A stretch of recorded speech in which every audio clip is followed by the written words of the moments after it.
Alright, I'm back, and today I will be reviewing the 1964 edition of Rudolph the Red-Nosed Reindeer. Before I begin, I want to give a special thank you to Joe Mama 4510 for leaving a very wonderful comment. But without further ado, let's go right into it. The movie begins, and we see, the newborn Rudolph in a cave with, his dad and his mom. And his dad is Donner, who is, a big-time reindeer. He's on the sleigh team. He's 1 to 8. So, he's in the starting lineup on the sleigh team. So, that's big time for Rudolph there, but Santa comes into the cave and sees the red nose like, ho, ho, ho, Rudolph, everyone hates you, including me, because you have a red nose. Ho, ho, ho, you'll never make the sleigh team. So Santa's just like a terrible person to begin the movie, but Rudolph seeks to overcome this. They put clay on his nose so no one can see it, because apparently everyone will bully you for having a red nose. That's apparently a thing back then, but the next scene is the elves in the workshop, and we see that they're forced to work there and that not all of them want to work there because there's this little dentist elf that wants to be a dentist and he doesn't want to make toys and everyone bullies him, and there's a sergeant elf who is the boss of these elves, and if everyone wanted to work there, like they said, they wouldn't need a boss elf to tell them when to work, when to break. They would just want to work there. So clearly we can see that this is some sort of slave labor. These elves aren't paid. They're given similar amenities as 19th century slaves in America, such as they get housing, clothes, and food, but they don't get pay and they don't get any options to leave where they're working at. So similar to slavery or serfdom in medieval Europe. But the next scene is Rudolph. He goes to flying lessons, and this is kind of a big one because everyone sees his red nose in the scene, but right now it's hidden under clay. And he talks to this one girl, and this girl's low-key going, but he's still talking to her, and she's like, Rudolph, you're gonna do so good today.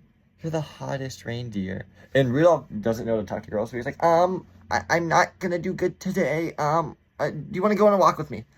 And that actually works. She's like, Rudolph, I'd love to go on a walk with you. So then Rudolph's turn to fly now, and interrupts his game, which really wasn't his game. I think it's just because she's going, so it didn't even matter what he said, but he goes and he flies, and all the other reindeer haven't flown, and he does it. So that probably turns the girl on even more, to be honest. So they go on their little walk. No. Flashback. When Rudolph lands from his flight, his red nose is exposed, and everyone clowns him. And the head coach, who's a full adult, it's all these baby reindeer, and then it's a full adult reindeer is like, he's got a red nose. We're not playing no reindeer games with him. We hate this guy. And then everyone else follows suit and makes fun of him. So it's a full-grown adult making fun of a 10-year-old is the equivalent of this. No one wants to play reindeer games with him. He's got a red nose, and it makes a terrible sound, which is probably worse than the redness of it.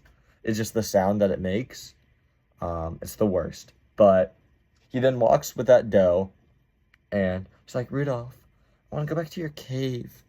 I don't mind your red nose. It makes you perfect. And Rudolph is like, I'm gonna leave. So he leaves on an iceberg with the little dentist elf because he thinks he doesn't fit in anywhere, even though the doe wanted him and he didn't have to do anything slick. So, Rudolph, what are we doing? But he gets on the iceberg and he goes to the island of misfit toys, where it's all these toys that are misfits, like in the name, crazy. And they sing a little song and they have a little pity party because everyone's sad there. And this is where they meet Yukon Cornelius. You want to know a guy that doesn't have a pity party? It's Yukon Cornelius. He shows up and he's like, hey, I'm Yukon Cornelius. I'm the cool explorer or something. And that's not really what he sounds like, but that's my best impression.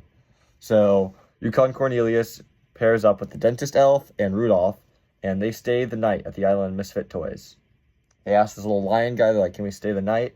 The lion's like, only one, because you're people and we are toys. And for some reason there's a tangible difference between people and toys, in between not even people, an explorer, an elf who wants to be a dentist, and a flying reindeer, and toys that are fully conscious and talk are somewhat different. I don't understand that distinction, but there is that distinction, and they're only allowed to stay there for one night. So they stay there. All three of them sleep in one bed, but Rudolph escapes that night. He gets out of that bed with 3 dudes, which is very interesting. There's only a bed. 3 dudes are in one bed. I mean, I've been personally in worse, but they've only known each other for 1 day. But maybe everyone's going in this movie is the conclusion. But Rudolph goes away because he's like, I can't endanger my friends. because he'll see my red nose. And when the snow monster sees my red nose, he's gonna attack us. Oh no. That's what he sounds like. He's the zestiest. But eventually, Rudolph actually managed to get back, and he goes up to Santa, and he's like, Santa, where's my family? And Santa's like, ho, ho, ho, they all left to look for you, because you're an idiot, and you left, and there's only 2 days till Christmas, ho, ho, ho. So, Rudolph's like, I'm gonna find them, sir. So, Rudolph goes, and he finds them immediately, which, pretty incredible, 2 days, and he finds them immediately, but, good job, Rudolph. So he finds them, and he finds them in the cave of the snow monster. He finds his doe that's going, his mom, and his dad. And his dad's important because they need Donner, because he's on the starting sleigh team, and Santa says, oh, we can't go without him. So he's like, all right, I gotta get my dad back. We gotta have Christmas go on, because right now it's questionable. Christmas is very questionable. So Rudolph walks in, and the snow monster has, like, his doe in his hand. He's about to eat her, and Rudolph's like, put her down. Just stop.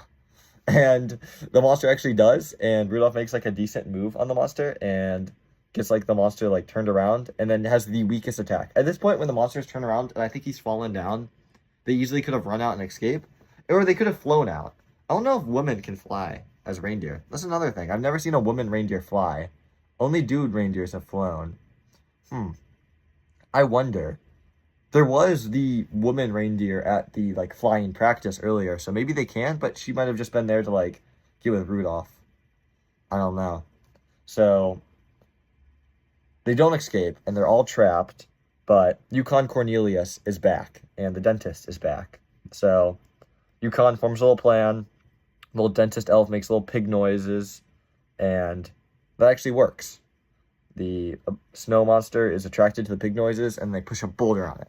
And they knock out the snow monster, and they should have escaped, but Yukon waits for the snow monster to wake up after its teeth are removed and pushes it off a cliff, but falls down the cliff with the snow monster. So I think they both die, but no, they don't die, because they come back in like a minute. But I thought Yukon died for no reason. We get back, we see the snow monster back, he puts a little star in the tree, he's all tame, he's cool. It's like, wow, Yukon, great job. But Santa walks in, he gets the weather report, and he's like, oh, Christmas is canceled. And he's saying this to all the reindeer, and Rudolph's, like, nose is shiny in his face, and he's like, Rudolph, shut up! Like, Christmas is canceled, and I hate you. And then he immediately switches up after that. He's like, oh, with your red nose, won't you guide my sleigh? And this is where Rudolph should stand up for himself and be like, you have a slave labor system, you're a terrible person, you decide who's naughty and nice, but you're a terrible person that decides that, so probably most people are naughty in your mind because you're just awful, and you literally have hated me the entire film and bullied me until this one moment. This is where you say, no, Christmas is not going to go on because you're a terrible person manager, and I'm going to quit this team. But Rudolph doesn't do that. He's like, I'd be honored, sir. So Rudolph gets to lead the sleigh. You know the rest. He leads the sleigh through the sky. His red nose illuminates through the weather. Yada, yada, yada. All right, let's get into why Rudolph is a fraud, because he most definitely is. And we're going to start with this red nose. Red? Seriously? That is the darkest color of LED. That probably illuminates absolutely nothing if we're being real. Once you get into, like, the actual weather. Red LED is literally the darkest color. And another thing about Rudolph is he's such a situational reindeer. You wouldn't have him lead your sleigh if it wasn't, like, there wasn't terrible weather. You wouldn't have him lead at any other time than this one specific night that clearly doesn't happen, like, ever, because they weren't prepared for the weather. It didn't seem like they had experienced this before. So maybe one night in, like, 100 this ever happens. Congrats. You're a 1% usage rate. And his usage rate is going to drop to 0 once the LED light is created, because he exists in this short time period between him having a red nose and the LED light. That's it. Once the LED light is created, he's going to be back to the island of misfit toys. Everyone's going to bully him again, which they still are. And that goes into his lack of leadership. So imagine, you're a hard-handed reindeer. You're a hard hoof reindeer. You've been doing this since damn 47. You've been on the damn job site for goddamn 80, 100 years. And you get replaced by this little zesty reindeer. And he goes in front, and That's Donner. He gets replaced by him. But you're one of the other reindeer in the 2x4 formation. And you're like, all right, let's see what this guy has. You know, I'm not going to judge him yet. I've been doing this for a while, but maybe the kid's got it. And then you're ready to fly. And Santa's like, ho, ho, ho, Rudolph, you ready? And you just hear Rudolph go, let's go. We're going to fly. It's like, dude, I would quit on the spot. Rudolph is genuinely like the worst in terms of leadership. No one wants to play reindeer games. He has no experience, unlike Donner. It's kind of ridiculous they subbed out for Donner, but he has this severe lack of size. He doesn't hit the gym like the other reindeer. He has a lack of stamina, a lack of speed, a lack of leadership, of experience. He has a lack of everything that is critical to leading a sleigh. An important part about leading a sleigh is that you have to make a lot of judgment calls, like where to go. I mean, Santa makes some of the calls, but as the leading reindeer, you also got to make some of those calls. Santa's got a lot of things to worry about when he's in the sleigh, so you also got to make some of those judgment calls yourself. And Rudolph, I don't think he can make those judgment calls. Like, should I land here? Where should I land there? Like, no, he's not going to make those calls. He's going to mess it up, and probably your sleigh's realistically going to crash. It's like the one Santa movie where Santa crashes, and like the one guy has to replace him. That's probably because Rudolph was leading on his first night. You're going to take a inexperienced freshman and put him out against Alabama. Yeah, he's going to crash the sleigh. Ridiculous. But he has a severe lack of like speed, and he's the one that sets the pace. So if you're a reindeer and you're behind him, you can't go faster than Rudolph is going because you're all in one formation. So Rudolph sets the pace and you follow it, but it's going to be a significantly slower pace than you have gone, which means you're going to deliver less houses because there's only a finite amount of time in one night. I know Santa's magic and whatnot, but there's still a finite amount of time. And that's why if you're poor or you live in the third world, you don't get presents or you get less presents because Santa can barely hit your house. So if you ever wonder why you didn't get presents for Christmas, blame Rudolph. Rudolph is at fault because he's a situational reindeer. He has a lack of experience. He has a lack of physicality, a lack of stamina. He has a lack of will. He has a lack of drive. He doesn't really want it. He has a lack of a clutch gene. He has nothing. I hate Rudolph.